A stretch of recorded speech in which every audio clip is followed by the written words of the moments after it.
So ఇది అంతా చాలా దరిద్రంగా ఉంది. మీరు అన్నట్టు రాజగోపాల్ రెడ్డి అయితే చిన్న పిల్లోడు లెక్క ఏదో చాక్లెట్ కోసం బిస్కెట్ కోసం ఏడిచినట్టుగా మంత్రి పదవి మంత్రి పదవి మంత్రి పదవి ఏం చేస్తాడండి ఆయన? మంత్రి పదవి వచ్చినా ఆయన is a square peg in round hole. He can't adjust with Revanth Reddy anymore. ఒకవేళ కోమటిరెడ్డి రాజగోపాల్ రెడ్డికి మంత్రివర్గ పదవి ఇస్తే రేవంత్ రెడ్డి ఆయన ముందర చిన్న పిల్లోడ్లాగా కనబడతాడు. ఆ విషయం మీరు గ్రహించండి. అంత హైలైట్ అవుతాడు అతను, అంత ఫోకస్ లో ఉంటాడు. ఈయనను అసలు ఏ మాత్రం ఈయనకు ప్రాధాన్యత ఉండదు. ఆ విషయం మీరు గ్రహిస్తే బెస్ట్. ఇక మిగతా వాళ్ళు అంటారా, చిన్నపిల్లడు ఎందుకు అవుతాడు? చిన్నపిల్లడు ఎందుకు అవుతారు? అంతే మరి. అట్లనే ఇప్పుడు అతను ఏడుస్తున్న తీరు, మంత్రి పదవి అని ఎవడైనా హుందాగా తన అర్హతలను బట్టి తన ఒక హక్కు కోసం కొట్లాడాలా, తనకు రావాలా గుర్తింపు అని అనుకోవాలి. కానీ అట్లేదు లేకుండా ప్రతిసారి ఏ మీటింగ్ పెట్టినా మంత్రి పదవి నాకు ఇవ్వలేదు, నాకు ప్రామిస్ చేసినారు, నాకు ఇవ్వలేదు, నాకు మంత్రి పదవి ఇవ్వలేదు. ఇదేంటి సార్? ఈ ఏడుపు ఎక్కడన్నా ఉందా సార్?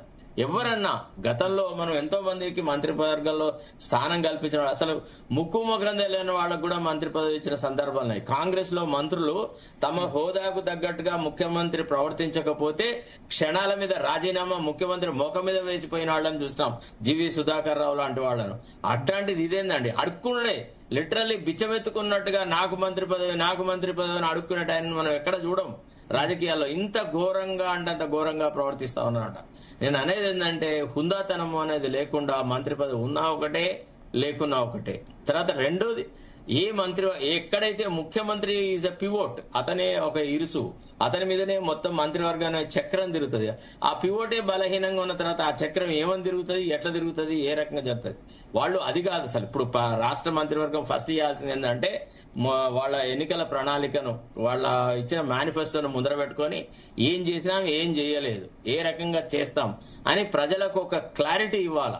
ఇంకా ఇప్పుడు నిన్నటి సభలో మాట్లాడుతూ బీఆర్ఎస్ ని రేపు మహబూబ్ నగర్ లో మొలకెత్తనియా, అజ్జేనియా, ఇజ్జేనియా, ఇదేం సార్? ఇదేమన్నా అర్థం ఉన్నది అసలు? అంత ద్వేషభావన ఎందుకు? ఇప్పుడు ప్రతిపక్షాలు కలవకుండానే ప్రభుత్వ విధానాలు జరుగుతాయా? నిన్న ఏదో వాళ్ళకి ఎవరికి ఉద్యమకారులకి ఏదో సౌకర్యాలు కల్పించడానికని అఖిలపక్ష మీటింగ్ పెట్టినాడు.